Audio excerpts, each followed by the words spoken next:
Selamat datang pemirsa di Business Inspiration. Saya Coach Cynthia, firm owner of Action Coach South Jakarta. Seperti biasa, Business Inspirations is a show about real people, real business, and real inspirations. Kita mendatangkan narasumber yang sudah atau sedang melakukan sesuatu yang inspirational yang kita semua bisa belajar dari situ.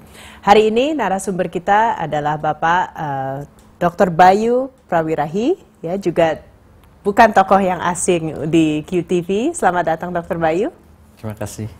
And topik kita hari ini adalah Education Revolution for Indonesia. Ya, sebelum saya masuk langsung ke diskusi kita hari ini, saya mau introduce sedikit tentang tokoh Dr. Bayu ini. Ya, Dr. Bayu adalah seorang Executive Director di Intellectual Business Community, juga Executive Director di President Executive Club, dan Chairman of the Executive Global Network. Ya, beliau juga menjadi host untuk CEO Reference yang biasanya juga on air di QTV dan juga host dari Smart Way to the Top on Radio Smart FM.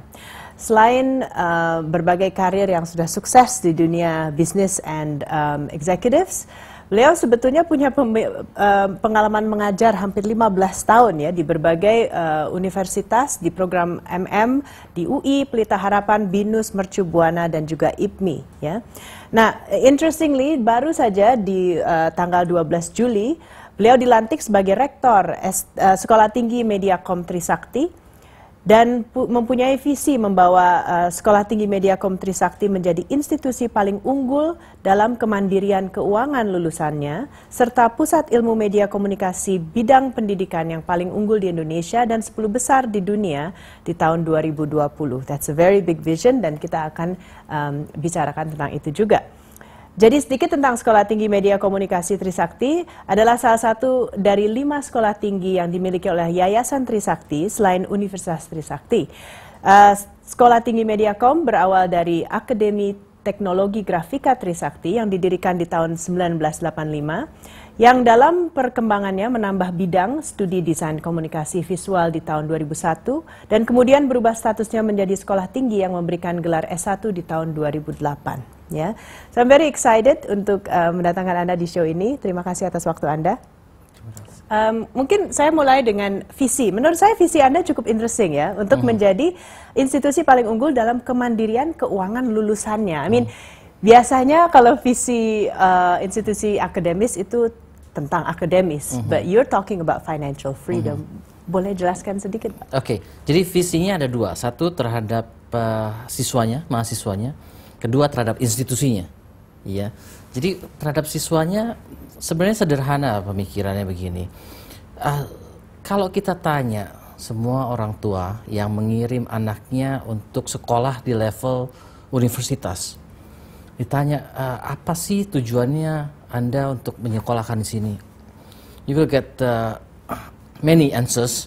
Ada yang supaya dia sukses lah, ada yang supaya karirnya bagus lah segala macam. But then if you ask what is the immediate result that you want to see, biasanya mereka akan bilang kalau bisa setelah selesai itu jangan minta duit lagi lah, ya kan? Jangan minta duit lagi lah kepada kita ya. Apalagi nanti setelah selesai nggak lama mereka punya pasangan, mau menikah dibiayain orang tua gitu ya. Habis menikah punya anak, uang susu masih minta sama orang tua gitu misalnya. That's becoming more and more satu yang more and more happening in the society, bahwa orang tua sekarang bukan hanya membiayai sampai selesai sekolah, tapi bisa sampai I don't know when gitu kan. Jadi tapi sebenarnya kalau you ask orang tua, mereka pengennya setelah selesai mbok ya bisa berdikari gitu kan. Karena pada saat anak itu bisa berdikari secara financial, then they will be complete adult. Ya.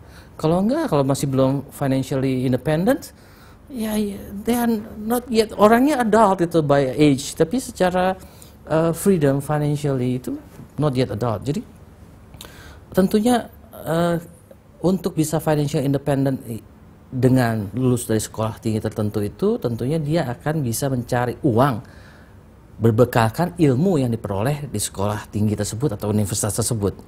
Tapi ukurannya adalah bisa nggak financially independent. Betul. Ya, nggak usah ngomong jadi kaya lah, kaya pasti belakangan gitu kan.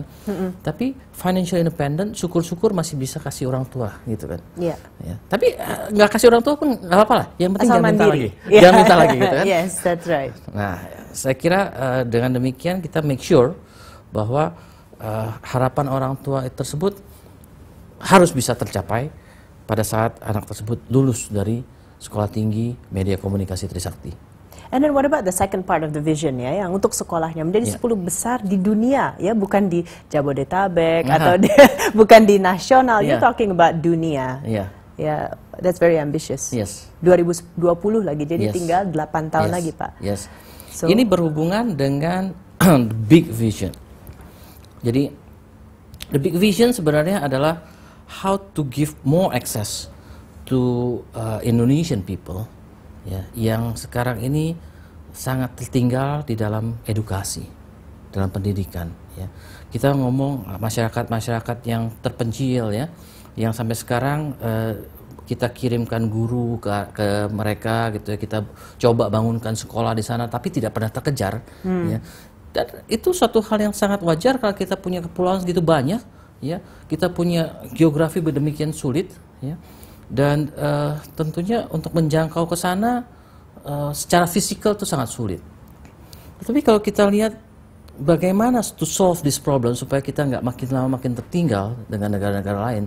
Saya masih ingat dulu yang namanya India, yang namanya Korea, itu kalau bukan level par, mereka masih tertinggal sama kita. Ya. But now kita ketinggalan sama mereka. Ya. Makin lama kita akan makin tertinggal kalau orang-orangnya makin tertinggal secara edukasinya. Jadi edukasi adalah jangka panjang. Nah, mereka hanya bisa dicapai dengan sistem pembelajaran yang sekarang itu sudah zamannya, yaitu internet learning. Ya. Nah, jadi untuk bisa mencapai hal tersebut, we need people who can do that, yang bisa membantu institusi lain doing the internet learning. Ya. Dan itu adalah bagian dari media komunikasi. Right. Nah, jadi media komunikasi kita akan kita arahkan to support the educational institutions, ya, untuk bisa reach more people. Ya. Dan karena ini seluruh dunia ini baru, ya, maka we have the chance to be one of the biggest in the world. Okay, so you are supporting other institutions nanti, yes, ya, untuk mempercanggih internetnya atau media communicationsnya, supaya, because it's all about communication, isn't it? Yeah? Right. Learning and everything, communication is a big part of it. Right. Nah, dengan demikian Anda akan menjadi yang terbesar dan 10 besar di situ. Ya, karena all over the world has just started. Ya. Jadi kalau kita ngomong ketinggalan, kita nggak ketinggalan jauh nih. Ya. Ya. And belum atau jarang ada institusi yang fokus ke sana. Very interesting. Kita jeda sebentar dulu ya, Dr. Bayu, dan setelah kita kembali, kita akan mendiskusi lagi. Ini visi is very interesting, dan sekarang kita mau tahu langkah-langkah menuju visinya seperti apa. Jadi stay with us di Business Inspiration setelah yang satu ini.